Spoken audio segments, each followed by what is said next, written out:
አለቅድ በድንገት ያደጉ ከተሞችን መስመር ማስያዝ በጣም ብዙ ዋጋ ያስከፍላል። እኛ ግን እንደ ሀገር እቺ ከተማ ያው ከኒውዮርክ ከጄኔቭ ቀጥሎ ሶስተኛ ዲፕሎማት ከተማ ከመሆኑ ጋር በተያያዘ ሁሉም የተሻሉ የሚባሉ ከተሞች የሚገባት ነገር ሁሉ ይገባታል። አየር ንብረት ለውጥ ባይዜ በአንድ አካባቢ ብቻ የሚገደብ አይደለም።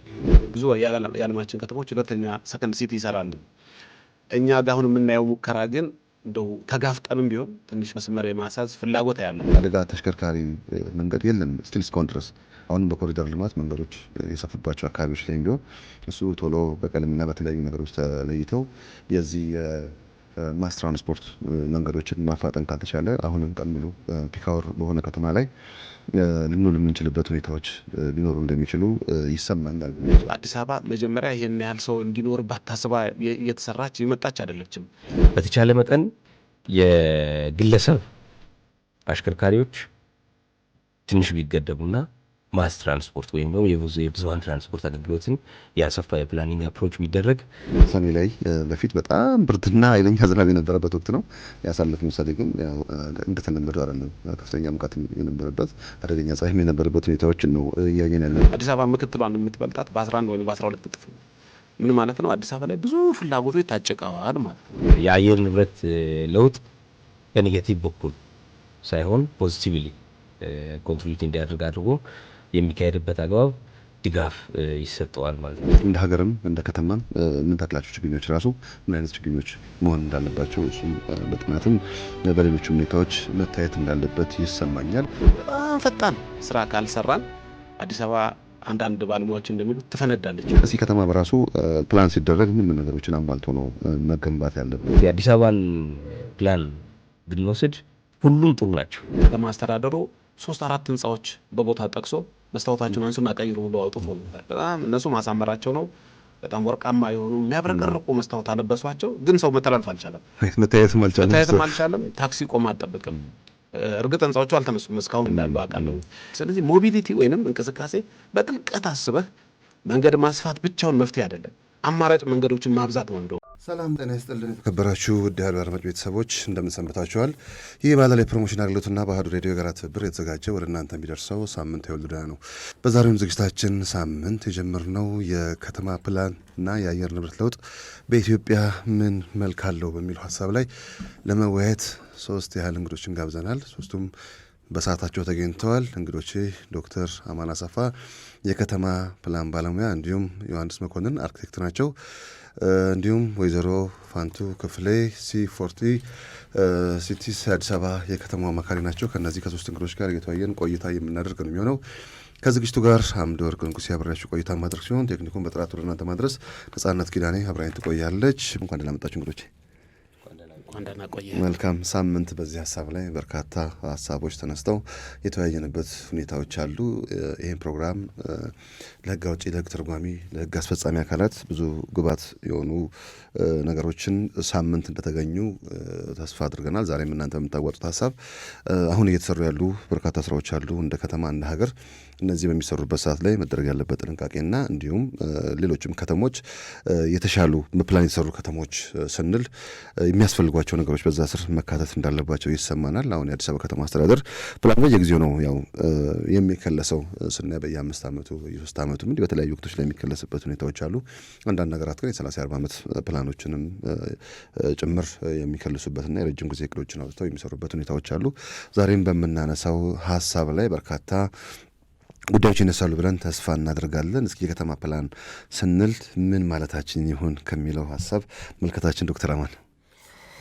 አመሰግናለሁ። እንግዲህ የከተማ ፕላን ማለት የከተሞችን የእድገት አቅም ከመሬት አጠቃቀም ጋር መበየን እና የአሰፋፈር ስርዓትን እንዲሁም የኢኮሲስተም አጠባበቅን የምንበይንበት ጋይድ ላይን ማለት ነው የከተማ ፕላን። ስለዚህ የከተማ ፕላን ሲጠቀስ ብዙውን ጊዜ ህግ ተብሎ ይጠቀሳል ማለት ነው። አንድ ከተማ የልማት አቅጣጫ ህግ ወይም ደግሞ ወደፊት የሚለማበትን አቅጣጫ የሚወስን ጋይድ ላይን ነው ተብሎ በአጭሩ ሊጠቀስ ይችላል የከተማ ፕላን ማለት ነው። መልካም። አሁን እኛ እንደ ከተማ እንደ ሀገር አሁን ብዙ ሀገራት ብዙ ከተሞች ነው ያሏቸው።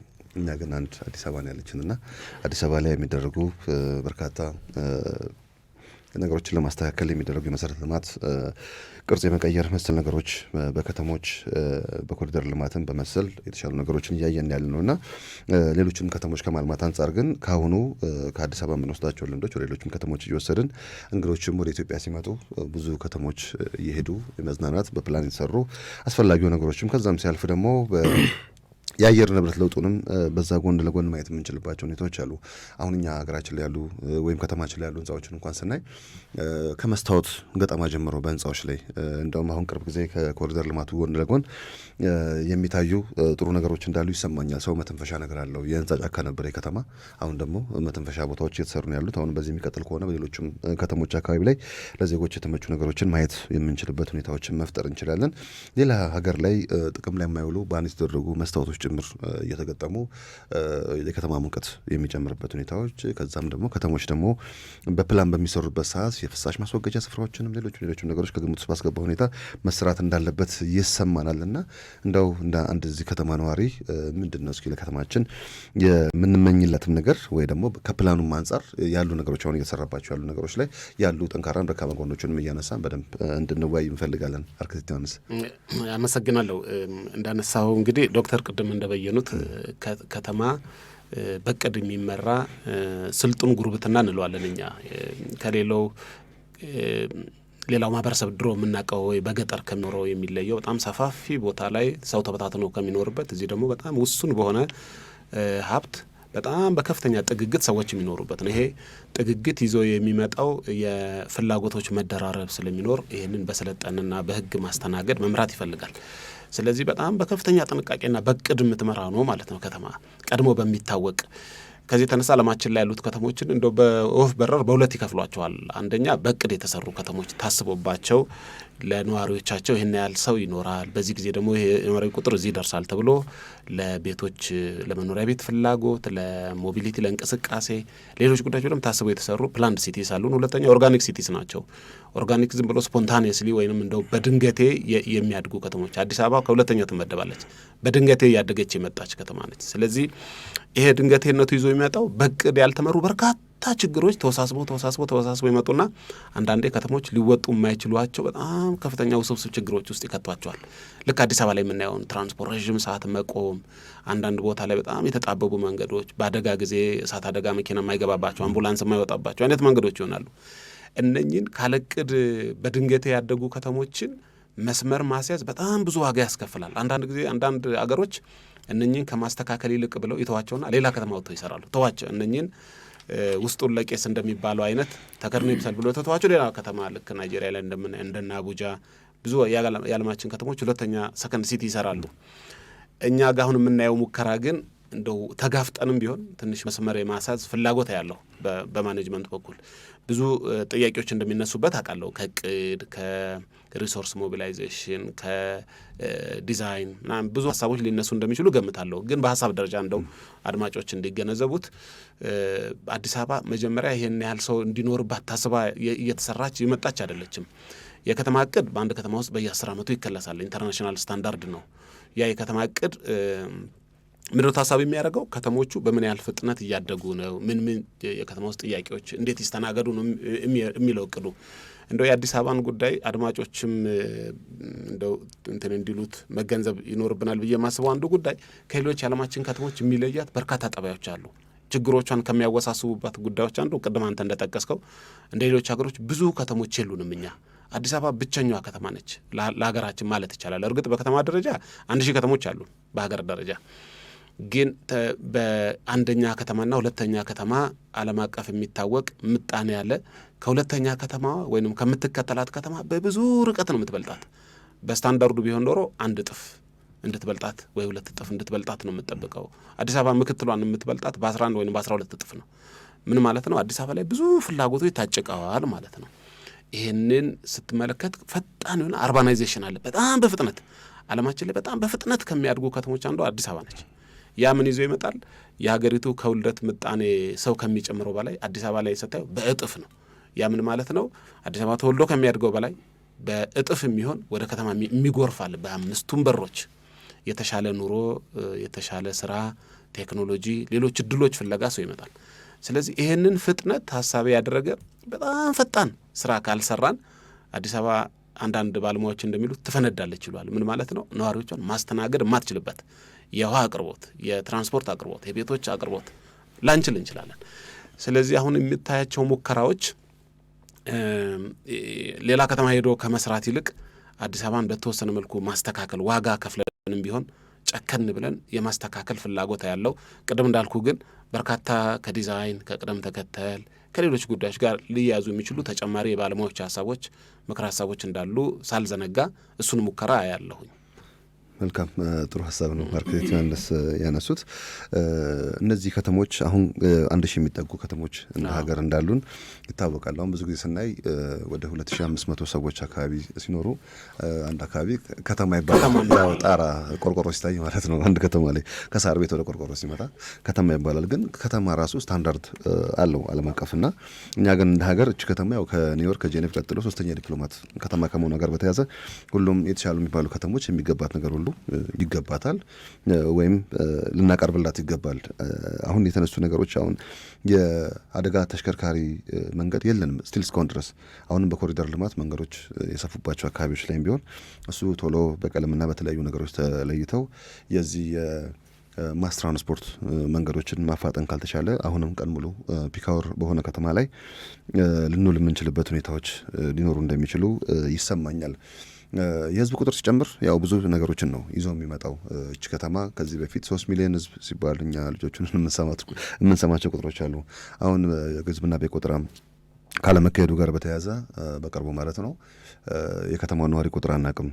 የዚህ ሰላም የጦትም አንዳንድ አካባቢዎች ላይ ሲፈጠር ወደ መሀል ከተማ የሚመጣ ማህበረሰብ አለ። የተሻለ የስራ ዕድልን ፍለጋ የሚመጣበት ሁኔታዎችም አሉና ብዙ ነገሮችን ማንሳት ይቻላል። እና ከዚህ ጎን ለጎን ደግሞ በከተማ አካባቢ የህዝብ ቁጥር መብዛት የአየር ንብረቱ ላይ የሚያስከትለውም ጉዳት እንዲሁ ተያያዥነትም ያለው ከመሆኑ ጋር በተያያዘ እስኪ ወይዘሮ ፋንቱ የሚያነሱትን ሀሳብ እንስማና ውይይታችን እንደዚህ ሙቅ እያደረግን እንሄዳለን።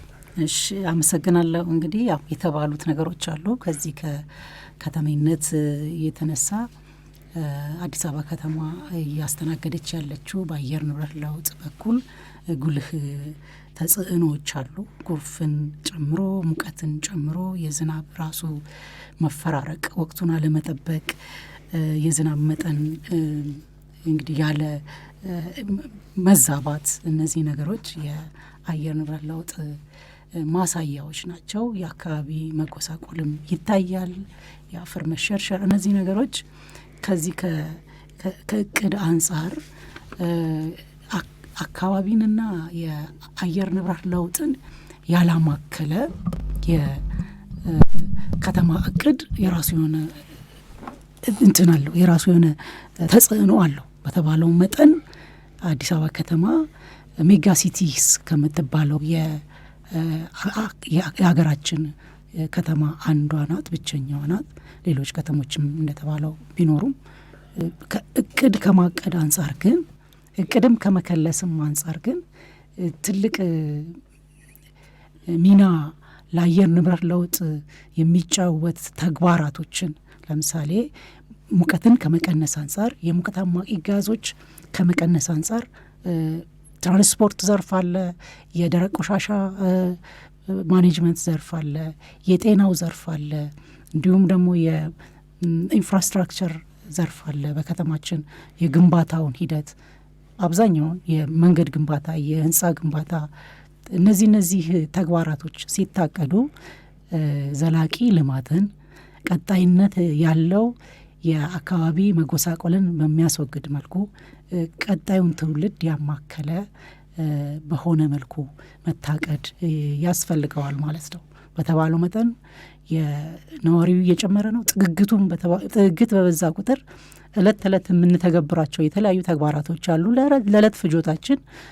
ስለዚህ አንድ ግለሰብ ምን ያህል የሙቀት አማቂ ጋዝ ወደ ከባቢ አየር ሊለቅ እንደሚችል ጥናቶች እንደሚያሳዩት ከፍተኛ ነው። እያንዳንዱ ደግሞ የከተማው ነዋሪ ከሚጠቀመው ትራንስፖርት፣ ከሚጠቀመው ኃይል፣ ከሚጠቀመው የምግብ ወይም ደግሞ ሌሎች ፍጆታዎች የሚወገዱ በአየር መልክ፣ በደረቅ መልክ፣ በፈሳሽ መልክ ወደ አካባቢ የሚወገዱት ሁሉ ተዋጽኦዎች በአካባቢ ላይና በአየር ንብረት ለውጥ ላይ ከባድ ተጽዕኖ እያደረሱ ያሉበት ማሳያዎች እየተከሰቱ ነው ማለት ነው።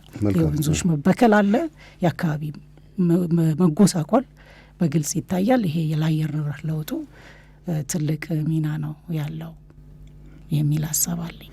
መልካም ጥሩ ሀሳብ ነው እያነሱልኝ ያሉት። አሁን ከዚህ በፊት አዲስ አበባ ላይ የነበሩ ወንዞችን ስናይ ያው አዲስ አበባ ላይ ሁላችንም ትላለን ብዬ ነው እና ከዚህ በፊት ከተለያዩ የቆዳ ፋብሪካዎች ከተለያዩ ኢንዱስትሪዎች የሚወጡ አደገኛ መርዛማ ኬሚካሎች የሚደፉባቸው ወንዞች እንደነበሩ ይታወቃል። አሁን ግን ወንዞችን ለማከም የሚደረጉ ጥረቶች እንዳሉ እያየን ያለ ነው። ግን ከነዚህ ከማከሙ ጎን ለጎን ለቱሪስትም ለተለያዩም ነገሮች አንድ ከተማ ማሟላት ያለባትን ነገር አሟልተው እንዲሄዱም ከማስቻል አንጻር የራሱ ውጤቶች እንዳሉት ይሰማኛል። ይህ ሙቀት አማቂ ጋዞችን ወደ ከባቢ አየር መልቀቅ ያው ከተሽከርካሪም የሚመጣው 1.4 ሚሊዮን የሚጠጋ ተሽከርካሪ እንደ ሀገር አለን። ጎረቤቶቻችን የዚህ 3-4 እጥፍ ይዘው ብክለታቸው እምብዛም እንዳልሆነ ይነገራል። አንደኛ ነዳጅ ከስታንዳርድ በታቸው ነዳጅ ወደ ሀገር ቤት እንደሚገባ ይሰማል። ከዛም ሲያልፍ እዚሁም እንደሚቀላቀል ከተለያዩ ነገሮች ጋርም ብዙ ጊዜ የምናነሳው ነገር እንደሆነ ይታያል እና አሁንም ይሄ ሙቀት አሁን የኛ ያልሆኑ የአየር ጸባይ ራሱ እየተፈጠረ ነው ያለው ከቅርብ ጊዜ ወዲህ። ሰኔ ላይ በፊት በጣም ብርድና ኃይለኛ ዝናብ የነበረበት ወቅት ነው ያሳለፍነው። ሰኔ ግን ያው እንደተለመደው አይደለም። ከፍተኛ ሙቀትም የነበረበት አደገኛ ፀሐይም የነበረበት ሁኔታዎችን ነው እያየን ያለ ነው እና እነዚህ ደግሞ ምንድን ነው ይዘው የመጡት? አሁን የአረንጓዴ ልማት ፕሮጀክት እንደ ሀገር በስፋት እየተሰራ ነው ያለው እና የሁሉ ችግኝ የሁሉ ዛፍ እየተከልንም በአካባቢ ላይ ግን ያለው ሁኔታ የቱ ጋር ነው ያለው? ባለሙያዎችም ስለሆናችሁ እናንተ እንድታነሱልኝ እንፈልጋለን እና እንደ ሀገርም እንደ ከተማም የምንተክላቸው ችግኞች ራሱ ምን አይነት ችግኞች መሆን እንዳለባቸው እሱም በጥናትም በሌሎችም ሁኔታዎች መታየት እንዳለበት ይሰማኛል። እንደየአካባቢው እንደየኤንቫይሮንመንቱ ሊመች የሚችል አሁን ጋምቤላ ላይ የምንተክለውና ደብረ ብርሃን ላይ የምንተክለው ችግኝ አንድ አይነት ላይሆን ይችላል። እንደየአየር ንብረት ሁኔታው መለያየት እንዳለበት ይሰማኛል እና አሁን ከተማው ያማረ ነው። ምሽት ላይም ሲታይ በጣም ነው የሚያምረው። አዲስ አበባ ሌላ ከተማ ነው እየመሰለች ያለችው እና ከዚህ ጋር በተያያዘ ከተሞችን አካባቢ ለማሳመር ጥቅም ላይ እየዋለ ያሉ የኤሌክትሪክ አቅርቦት አለ በከፍተኛ ብርሃን ጥቅም ላይ እየዋለ ነው ያለውና እነዚህን ደግሞ ያው በተለያዩ ሁኔታዎች በሶላር ሲስተምና መሰል ነገሮች እንዲህ መተካት የሚቻልበት ሁኔታዎች ቢኖሩ ተጨማሪ የኤሌክትሪክ ኃይልንም መቆጠብ ይቻላል። ይሄ ኤሌክትሪክ ብርሃን ለሚያስፈልጋቸው ህብረተሰብ ክፍሎችም እሱን ማዳረስ የሚቻልበት ሁኔታዎች አሉና ወደዛም ወደ ታዳሽ ኃይልም መምጣት እንዳለብን ይሰማናል። እየተሰሩ ያሉ ስራዎችን በዛው ጥሩ ናቸው የሚለውን ነገር እያነሳን ግን ጎን ለጎን መታየት ያለባቸው ነገሮች መታየት አለባቸውና እስኪ ከተማ በራሱ ፕላን ሲደረግ ምን ነገሮችን አሟልቶ ነው መገንባት ያለበት? እኛስ ከዚህ በኋላ የምንገነባቸው ከተማዎች የትኛውን አፕሮች ነው መከተል ያለብን የሚለው ነገር ሲናንሳ ዶክተር የአየር ንብረት ለውጥ ጉዳይን ከፕላን በፊት ለመጥቀስ እፈልጋለሁ። የአየር ንብረት ለውጥ ባይዘ በአንድ አካባቢ ብቻ የሚገደብ አይደለም። በጣም ከብዙ ቦታዎች ጋር የሚያያዝ ነው። ነገር ግን የአየር ንብረትን ለውጥን ከመጠበቅ አንጻር ከተሞች በፕላናቸው ሚኒስትሪም አድርገው መቀጠል አለባቸው። ያን መቀጠላቸው ለአካባቢያቸው ብቻ ሳይሆን በግሎባል ሌቨል ያላቸውን ኮንትሪቢሽን ያላቸውን አስተዋጽኦ የጎላ ያደርገዋል ማለት ነው። ስለዚህ ከተሞች ፕላን ሲደረጉ የአየር ንብረት አይበገሬነትን ታሳቢ ያደረጉ መሆን አለባቸው። ይህንን ለማድረግ ደግሞ አሁን ወቅታዊ የሆኑ የፕላኒንግ አፕሮቾች አሉ። የፕላን አወጣጥና አተገባበር አፕሮቾች አሉ። አሁን ለምሳሌ የመሬት አጠቃቀምን ከትራንስፖርት ጋር አንድ ላይ ማሳሰር፣ ከከተማ ጥጋጥግ የሚመጡ ቁጥራቸውን መቀነስ፣ የአገልግሎት ተቋማትን አጠገባቸው ላይ እንዲሆኑ ማድረግ አንደኛው ስማርት ሲቲ የሚባለው ነገር። አንደኛው አፕሮች እሱ ነው። እንደገና ደግሞ የህብረተሰቡ ለአየር ንብረት ተጋላጭነትን መቀነስ ይቻላል። ቅድም ባልኩት መሰረት ማለት ነው። ለምሳሌ የአገልግሎት ተቋማትን አጠገባቸው ላይ አንድ ላይ ፕላን እንዲደረጉ ማድረግ፣ የመኖሪያ ቦታዎች፣ የአገልግሎት ተቋማት፣ የኢኮኖሚ አገልግሎት፣ የማህበራዊ አገልግሎት የሚገኙ ተቋማትን ትራንስፖርት ኤክስፐንስ እንዳያደርጉ ወይም ደግሞ በእግራቸው ወክ አድርገው የሚያገኙበትን አግባብ በፕላን ሜንስትሪም አድርጎ ማስኬድ ይቻላል ማለት ነው። ሌላው ሀሳብ ምንድን ነው? ከፕላን ጋር ተያይዞ አንድ ከተማ ለአየር ንብረት ለውጥ ያለው አስተዋጽኦ መጥፎ ጎኑ አስተዋጽኦ የሚኖረው ከትራንስፖርት ጋር ብቻ የሚያያዝ ነው በአብዛኛው ማለት ነው። የችግኝ ተከላው እንዳለ ሆኖ የምንጠቀማቸው የትራንስፖርት አክሰስ ታዳጊ ሀገር እንደመሆናችን መጠን ሞተራይዝድ የሆኑ ፊውል የተፈጥሮ ፊውልን የሚጠቀሙ ናቸውና እነሱ ደግሞ በካይ ናቸው። ወደ አየር ብክለት ስለሚመጣ በተቻለ መጠን የግለሰብ አሽከርካሪዎች ትንሽ ቢገደቡና ማስ ትራንስፖርት ወይም ደግሞ የብዙሀን ትራንስፖርት አገልግሎትን ያሰፋ የፕላኒንግ አፕሮች ቢደረግ እጅግ በጣም ከአየር ንብረት ለውጥ ጋር የተያያዘ ይሆናል ማለት ነው። ሌላው የከተማ ማዕከላት የኮንስትራክሽን የግንባታ ዘርፍ ነው። የግንባታው ዘርፍ ደግሞ እጅግ በጣም አካባቢን ከመበከል ጋር በብዙ መልኩ ይገናኛል። አንደኛ የኢንዱስትሪ ግብአቶች ራሱ ከአካባቢ ነው የምንጠቀማቸው። ሁለተኛ ደብሪስ ፍርስራሾቹ ራሱ በኮንስትራክሽን ጋር ስለሚያያዙ እነዚህም ከአየር ንብረት ለውጥ ጋር ይገናኛሉ ስለማይበሰብሱ ማለት ነው። ስለዚህ እነዛን በፖሊሲ ማስተሳሰርና ከፕላን ጋር አንድ ላይ ቅንጅት እንዲኖራቸው አድርጎ ለአካባቢ ብክለት ያላቸውን አስተዋጽኦ መቀነስ ይቻላል ማለት ነው። ስለዚህ አሁን ለምሳሌ በኢትዮጵያ ደረጃ ይህን ነው ኢኒሼት እየተደረገ ያለው፣ በፖሊሲ ደረጃም እየተያዘ ያለው ይሄ ነው። የኮንስትራክሽን ኢንዱስትሪ ፖሊሲው ከዚሁ ጋር ይሄን ታሳቢ ያደረገ ግሪን ቢልዲንግን ታሳቢ ያደረገ።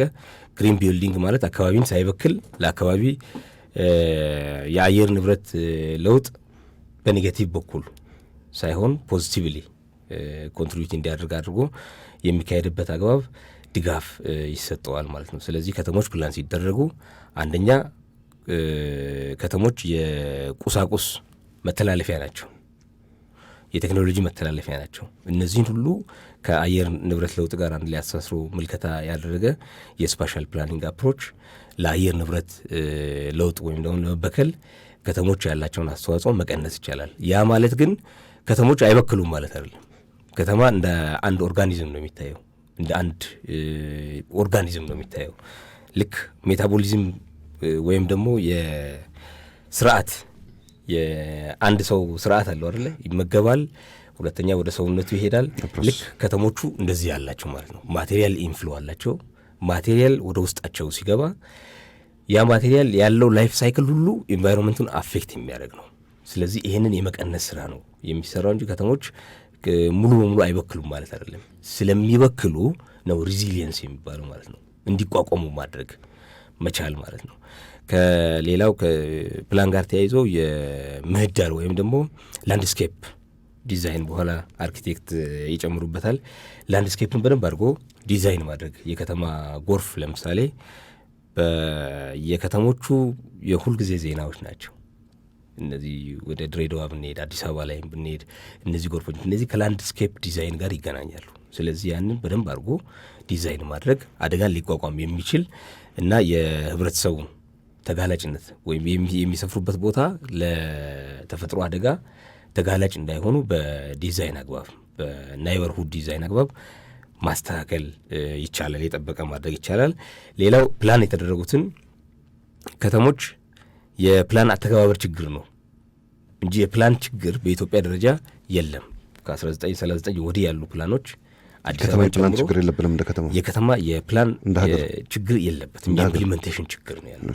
እንደ ሀገር ብንወስድ ከተሞቹ ፕላን የተደረጉት የአዲስ አበባን ፕላን ብንወስድ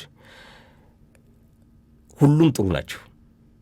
ለምሳሌ በጣም ክሪቲሳይዝ የሚደረገው ሊኮርበስ የተባለ ፕላነር ፕላን ያደረገው ራዲያንት አዲስ አበባ ክሪቲሳይዝ የሚደረገው ከኤንቫይሮንመንት ጋር ተያይዞ አይደለም። ሴግሪጌት አድርጓል። የእኛን ጥቁሩ ማህበረሰብ እዚህ ጋር ይኑር፣ ነጮቹ እዚህ ጋር ይኑሩ የሚል ካልሆነ በስተቀር የኢንፍራስትራክቸር አተገባበሩ፣ ግሪን ኤሪያ አተገባበሩ ከኦልድ ግቢ ጀምሮ የሚኒሊክ ቤተ መንግስት ጀምሮ እስከ ቃሊቲ ድረስ ፕላን የተደረገበት አግባብ ቆንጆ ነው። ራዲያንት ያደርጋት ነበረው እውነትም። ከዛ በኋላ የመጣውም ኮንቴንደር ፕላን ያደረገው እንደዛ ነው። የሪሰንትሊ የቅርቡን ብንወስድ አንድ አንጋራዊ ሲመራው የነበረ ቡድን ነበር ፖሎኒ የሚባል በጣም ለኢንቫይሮንመንት አረንጓዴ አዲስ አበባን አድርጎ ነው ፕላን ያደረጋት። ሳተላይት ከተሞችን ናዝሬትን ጨምሮ ፕላን አድርጓታል። ግን ያንን ፕላን ኢምፕሊመንት የማድረግ ወይም ደግሞ ተፈጻሚ የማድረግ የአቅም ጋፕ ነበር። ያ ችግር ገጥሟል። ስለዚህ አሁን ከተሞቻችን አብዛኞች ከተሞቻችን የአርባን ትራጀክቶሪ ወይም ደግሞ ታሪካቸውን ስንመለከት ነው እንጂ በፕላን እንትን አላሉም። ሁለቱም ፎርም አለ። ኦርጋኒክ አርባን ፎርም እና ፕላንድ አርባን ፎርም አለ። አዲስ አበባ በሁለቱም ትገለጻለች። ፕላንድ አርባን ፎርም አዲስ አበባን ስንገልጽ ከኃይለ ሥላሴ ጀምሮ ፕላን የተደረገውን እንመለከታለን። ኦርጋኒክ ብለን ደግሞ ስናስቀምጥ ያው ንግስት ጣይቱ ናቸው እንትን ያሉት 4 ኪሎ አካባቢ የነበረው አሰፋፈር ኦርጋኒክ ነው። ያው አንድ ላይ እንዲሆኑ ተብሎ ነው፣ የጦር አሰፋፈር ነው። ስለዚህ የዓለም ከተሞች ያለፉትን የፕላን ታሪክ አዲስ አበባ አልፋለች፣ ያለፈችበት አግባብ አለ እና ከዚህ በኋላ እንትን ልምድ ሊሆነን የሚገባው ጥሩ ተሞክሮ ሊሆን የሚገባው ምንድን ነው? ፕላን ይደረጋል። አሁን በቅርብም ጸደቀ የተባለው ፕላን አክሰስ አድርጌያለሁ ነው ያይቼዋለሁ። ጥሩ ነው። እንትን ማስ ትራንዚትን ዋው እንትን ያደረገ ነው፣ ኮንሲደር ያደረገ ነው። ዞኒንግ ሲስተሙን በደንብ ቅይጥን አፕሪሼት ያደረገ ነው። ስለዚህ ኢምፕሊሜንቴሽኑ ነው ከዚህ በኋላ ልንወቅሰው የምንችለው እንጂ የፕላን ችግር ነው ብለን በየጊዜው የምንወቅስበት አግባብ አይኖርም። ለዚህ ትልቅ ምንድን ነው ቅድም ጓደኛዬ እንዳነሳው በጣም ከፍተኛ የአርባናይዜሽን ሬት አለ። ይህ የአርባናይዜሽን ሬት ለክላይሜት ቼንጅ ያለውን አበርክቶ ለመቀነስ ካስፈለገ ከተሞች ከጥንስስ ጀምሮ ሲጠነሱ በፕላን እንዲመሩ ማድረግ፣ ስኬች ማፕ ማዘጋጀት፣ ቤዝ ማፕ ማዘጋጀት እና በዛ ልክ እንዲመሩ ወደ ዲሞሊሽን እንዳይሄዱ ፕላን ፕሪዲክት ማድረግ አለበት። ፕላን የቢሆን ሴናሪዮ ማስቀመጥ መቻል አለበት። ይሄ ከተማ በዚህ ጊዜ እንደዚህ ነው የሚሆነው፣ በዚህ ጊዜ እንደዚህ የሚሆን ከሆነ ይሄን ያክል ዌስት ፕሮዲውስ ያደርጋል፣ ይሄን ያክል ቆሻሻ ፕሮዲውስ ያደርጋል፣ ይሄን ያክል የትራንስፖርት ሀብ ይኖራል፣ በዚህን ያክል ለአካባቢ ብክለት አስተዋጽኦ ሊያደርግ ይችላል። ስለዚህ ምን እናድርግ የሚል መልስ ታሳቢ ያደረጉ መሆን አለባቸው ማለት ነው። ይህንን ለማድረግ ደግሞ በየክልሉ የፕላን ኢንስቲትዩቶች አሉ። አቅም በፈቀደ በዚሁ በፕላን እንዲመሩ በፖሊሲ መደገፍ ተገቢ ነው ማለት ነው። መልካም ጥሩ ሀሳብ ነው ዶክተር አማን ያነሱት።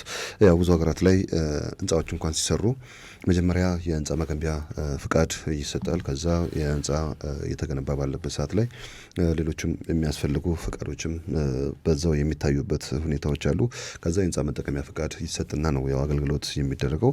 እኛ ሀገር ግን በተለያዩ ወቅቶች የወጡ ለምሳሌ ኮንስትራክሽን ሚኒስቴር 2006 አካባቢ ያወጣው የህንፃ አዋጅ ነበር።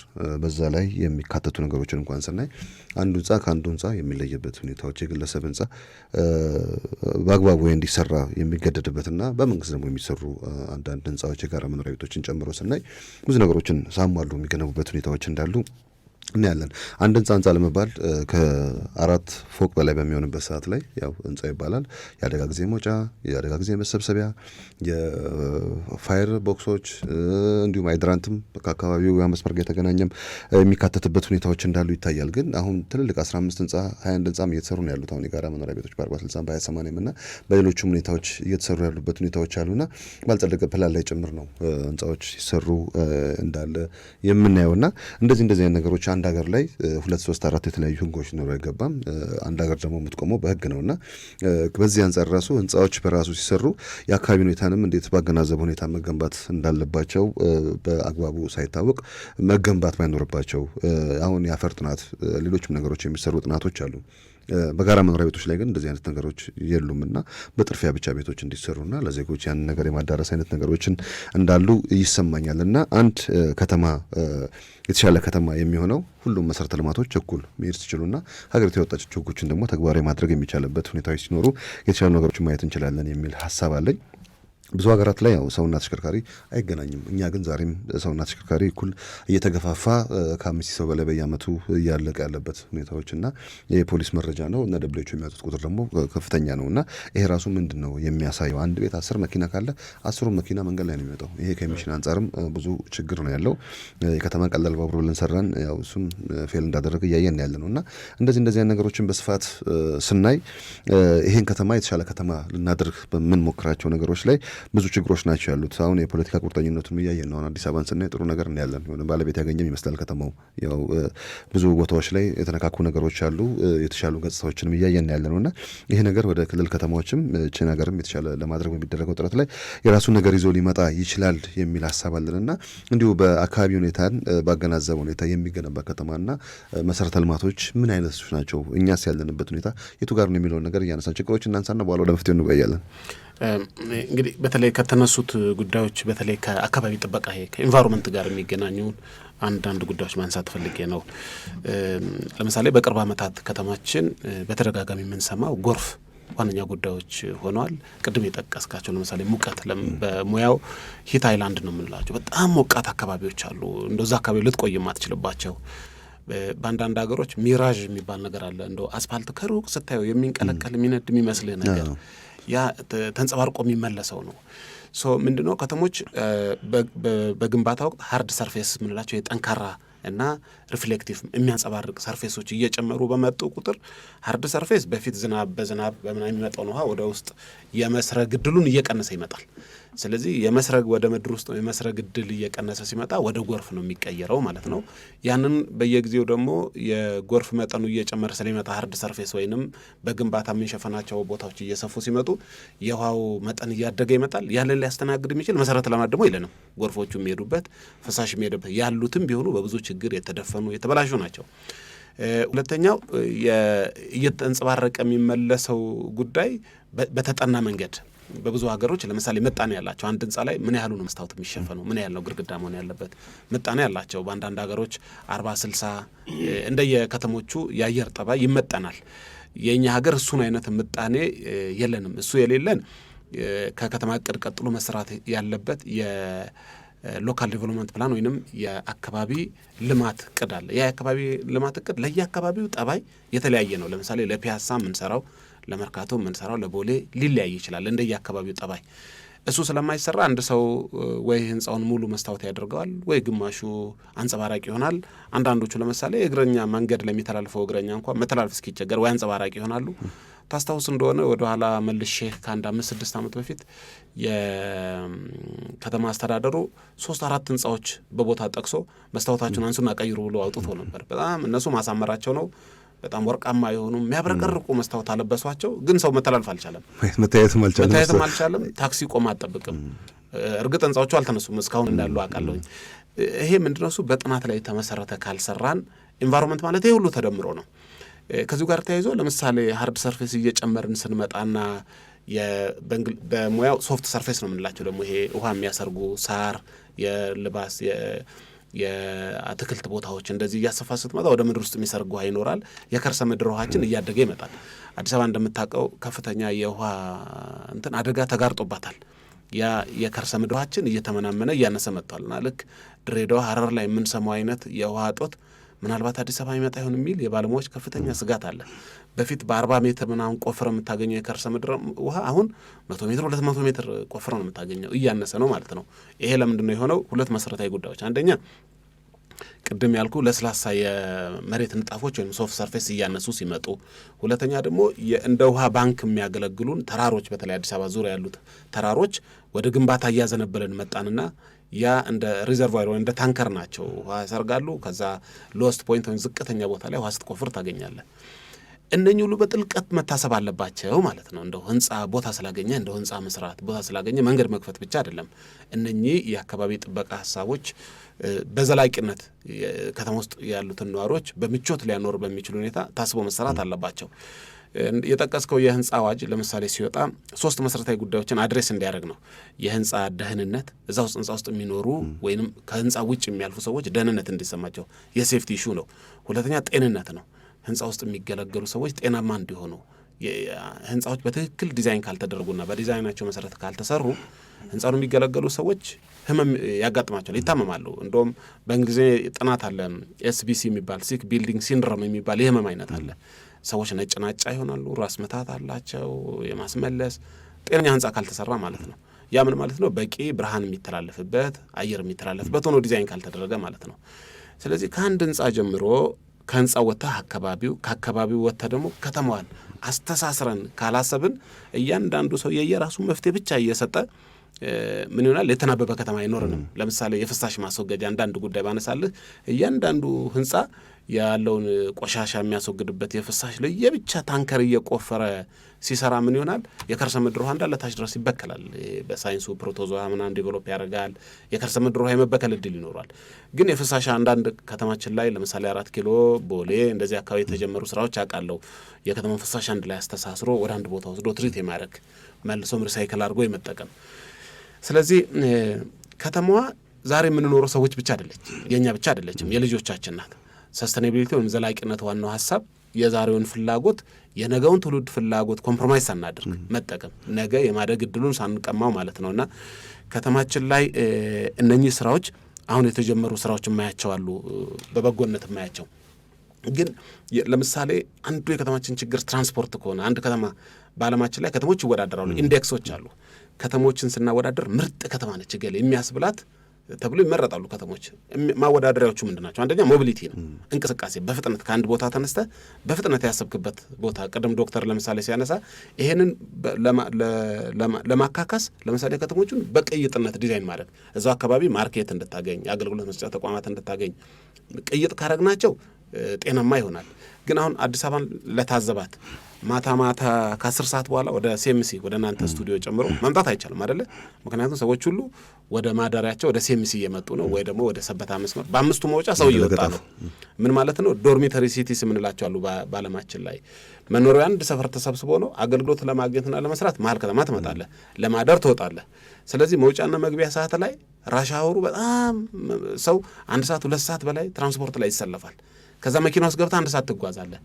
አስበው ሰው 3 ሰዓት ትራንስፖርት ላይ ሆኖ አርፍዶ ቢሮ ገብቶ እንዴት ውጤታማ ሊሆን ይችላል? ስለዚህ ሞቢሊቲ ወይንም እንቅስቃሴ በጥልቀት አስበህ መንገድ ማስፋት ብቻውን መፍትሄ አይደለም፣ አማራጭ መንገዶችን ማብዛት ነው። እንደውም ለምሳሌ አዲስ አበባ ከሌሎች ከተሞች አንጻር ስናይ ቅድም ያልካቸው ሙከራዎችን በበጎነት እመለከታለሁ እንደ ባለሙያ። ጥራት ያላቸው መንገዶች ሰፋ ብለው የእግረኛ የሳይክል ቢኖራቸው ጥሩ ሆነው፣ ከዛ በላይ ግን የሚያሳስበው አማራጭ መንገዶች ሁሉም አንዱን ከመገናኛ ስቴዲየም ወይ ደግሞ ሁሉም ከጦር ኃይሎች ስቴዲየም ያለው አንድ መንገድ ላይ ከምንንጠለጠል 3-4 አማራጭ መንገዶች መሽሎክሎኪያ ቢኖሩ ኖሮ መንገዱም ይተነፈሳል። ስለዚህ አንዱ መለኪያችን ሞቢሊቲ ነው። ቀጥሎ ሃውሲንግ ያሳስበኛል። የቤት አሁን ቢቸግረው መንግስት እንደምታውቀው ሰሞኑን የአከራይና ተከራይ በመንግስት ደረጃ አዋጅ አውጥቶ ከ2 ዓመት በፊት ወይ ከዓመት በፊት ዋጋ መጨመር አትችልም የሚል ወደ ማስተዳደርም ተገፍቶ መጥቷል። አቅርቦቱ ስለሌለ ነው። እና የሃውሲንግ ማጣት ሰዎች በተፋፈገና በተጨናነቀ ቦታ በብዛት እንዲኖሩ በጥግግት እንዲኖሩ ያደርጋቸዋል። እሱ ደግሞ ምናልባትም ለአንዳንድ በሽታዎች አውት ብሬክ ሊያጋልጠን ሁሉ ይችላል። እንደው አዲስ አበባ በተፈጥሮ በመታደሏ እንደ መካከለኛው ምስራቅ አገሮች በከፍተኛ በሙቀት የማትቃጠል እንደ አውሮፓ ከተሞች ደግሞ በቅዝቃዜ ማትጨነቅ ከተማ ነች። መካከለኛው ምስራቅ ላይ ያለ ኤሲ ወይንም አየር ማቀዝቀዣ ልትኖር አትችልም። አውሮፓ ስቴት ደግሞ ህንጻው ነው ያለ ማሞቂያ ልትኖር አትችልም። እንደምታውቀው አዲስ አበባ ማሞቂያ የማያስፈልገንም ማቀዝቀዣ የማያስፈልገንም። ይህንን የተፈጥሮ ጸጋ በጥንቃቄ ከአንድ ህንጻ ጀምሮ እስከ አጠቃላይ ከተማው አስበን አሰናስለን ከአካባቢ ጥበቃ ሀሳብ ጋር ዘላቂ ለሆነ ልማት አስበን ከሰራን ብዙ ጸጋዎች ያሉን ይመስለኛል። ሙከራዎቹ በበጎነት ወስዶ ግን የሚቀሩ ቅድም ያልኩን ከባለድርሻዎች ጋር ሰከን ብሎ ባለድርሻ ስል ባለሙያዎች፣ አካዳሚያ እዚህ ላይ ሀሳብ ያላቸው ሀሳብ ሰጥተውበት ቢበለጽግ ብዙ እድሎች ይታዩኛል። መልካም ጥሩ ሀሳብ ነው ያነሳው አርክቴክት ዮሐንስ መኮንን። ግን አንዳንዱ ላይ ትንሽ ማብራሪያ የሚያስፈልጋቸው ነገሮች አሉ እና አንድ ህንጻ ላይ አሁን ምን ያህል መስታወት መካተት ካለበት አሁን ብዙ ጊዜ ስናይ ህንፃዎቹ መሸከም ከሚችሉት አቅም በላይም እኮ የሚደረጉ የሚጫኑ መስታወቶች አሉ። ከዛ ደግሞ የጋራ መኖሪያ ቤት ሲሆን ደግሞ ነዋሪዎች ሲገቡ እያንዳንዱ አንድ ሰው የአንድ ነዋሪ ቤት ለምሳሌ እስከ 5000 ኪሎ ግራም ድረስ የሚመዝን እቃዎችን ይዞ ይገባል አንድ ነዋሪ። ይሄ በህንፃው እድሜ ላይም ብዙ የሚያስከትለው ነገር አለ። እንዲህ ነዋሪዎችንም በተሻለ ሁኔታ ምቹ የማይሆኑበት ሁኔታዎች አሁን ብዙ ሀገራት በእንደዚህ አይነት በጋራ በሚኖርበት ሁኔታ ላይ መነጫነጭ፣ ሌላም ዲፕሬሽን ውስጥ የሚገቡበት ሁኔታዎች አሉ። ከዛ ሲያልፍ የሚቀቡ ቀለሞች እንኳን አሁን ብዙዎቹን ስናይ እኛ ሀገር ሊድ ያላቸው ቀለሞች እየተመረቱ አሁንም ጥቅም ላይ እየዋሉ ነው ያሉት። ሊድ ማለት ምን ማለት እንደሆነ ያው ሁላችሁም ይገባችኋል። እና ሌሎች ሀገራት ላይ ሊድ ያለው ቀለም እንኳን የተቀባ ህንጻ ካለ በሽያጭ ወቅት እንኳን የሚገዛው የለም፣ ሊድ ስለተቀባ ማለት ነው። ሊድ ያለው ቀለም ስለተቀባ ማለት ነው። እኛ ግን እዛ ጋር ራሱ እያየን ያለናቸው ነገሮች እንደሌሉ ይሰማኛል። ቅድም የተነሱት አሁን ቂርቆስና ቦሌ ክፍለ ከተማ ላይ አሁንም ህንጻዎች አሉ ከዚህ ስጋት ጋር ያሉ። እነዚህ ህንጻዎች ለአንድ ከተማ ለሙቀት ማመንጫ ምክንያት ሊሆን የሚችልበት ሁኔታዎች ካሉ እነሱ ነገሮች መታየት አለባቸው። ከአሁኑ የዚህ ኤንቫይሮንመንትን ጉዳይ ከአሁኑ እያከምነው ካልሄድን፣ ከአሁኑ እያስተካከልነው ካልሄድን ብዙ ችግሮች ነገ ይዞብን ሊመጣ ይችላልና እነዚህን ከማስተካከል አንጻር ምን ነገሮች መደረግ አለባቸው? ቅድም አርክቴክት ዮሐንስ ያነሱት ወደ ምድር የሚሰርግ ውሃ እየጠፋ ነው የሚል ነገር አንስተውልኛል እና አሁን ከአስፋልት ላይ ከተለያዩ ቦታዎች ላይ ወደ ከርሰ ምድር የሚሰርግ ውሃ ራሱ በአካባቢ ላይም ወይ በዛ ውሃ ላይም የሚያስከትለውም ሌላ ብክለት እንዳለ ነው የሚሰማኝ እና ውሃው ታክመው ወደ ከባቢ የሚገባበት ሁኔታዎች ቢኖሩ አሁን ከአዲስ አበባ ቅርብ ርቀት ላይ ትልልቅ ወንዞች አሉ። የአባይ በረሃ ማየት እንችላለን። ከዛም ተጠልፎ ብዙ ሀገራት ለከተሞች የሚያስፈልጓቸውን ውሃዎች የሚጠቀሙበት ሁኔታዎች አሉ። እኛ እሱም ላይ መስራት እንዳለብን ይሰማናል። የከተማው ሕዝብ ቁጥር ከፍተኛ ከመሆኑ ጋር በተያያዘና ወይዘሮ ፋንቱ አመሰግናለሁ። እንግዲህ የተባሉት ነገሮች ሁሉ እጅግ በጣም ገላጭ ናቸው የሚል ነው ሀሳብ ያለኝ። የተነሱት ሀሳቦች እንዳለ ሆነው ከተሞች ደግሞ በቅንጅት ከመስራት አንጻር ከሌሎች ከተሞች ልምድን የመውሰድ እንዲሁም ደግሞ በእቅድ የማላመድ የአየር ንብረት ለውጥን ከመከላከል አንጻር ተላምዶ ከችግሩ ጋር የመኖር ስልትን መቀየስ፣ በእቅድ ማካተት ተግባራቱን በየሴክተሮቹ በሚመለከተው ሴክተር ተግባር ዘርፍ በመተንተን ያ የተሻለ አይነት አካሄድ የሚሆንበት ሁኔታ አለ። በየሴክተሩ ስንል ለምሳሌ ህንፃ የተለያዩ ህንፃዎች በከተማ ውስጥ ይገኛሉ። የህንፃዎቹ የኃይል አጠቃቀም ትኩረት ውስጥ ሊገባ ይገባል። በየቤታችን በየመስሪያ ቤቱ እንዲሁም በአጠቃላይ በከተማ ደረጃ ባሉት ህንፃዎች ውስጥ የኃይል አጠቃቀም ምን ይመስላል የሚለውን አይቶ የኃይል አጠቃቀም ከዚህ እሱም ለብክለት መንስኤ ሊሆን ከታዳሽ ኃይል አጠቃቀም አንጻር እቅድ ውስጥ አካቶ ያንን ለመተግበርም ቁርጠኝነትን የማሳየቱ አይነት ሁኔታዎች መታየት ይችላሉ ማለት ነው። በተባለው መጠን ከተሞች የሚያስገቡት ነገር አለ፣ የሚያስወጡት ነገር አለ። ልክ እንደ አንድ ኦርጋኒዝም ነው ኮንሲደር የሚደረገው ሲባል ነበርና ስለዚህ ኢንፑት አለ፣ አውትፑት አለ ማለት ነው።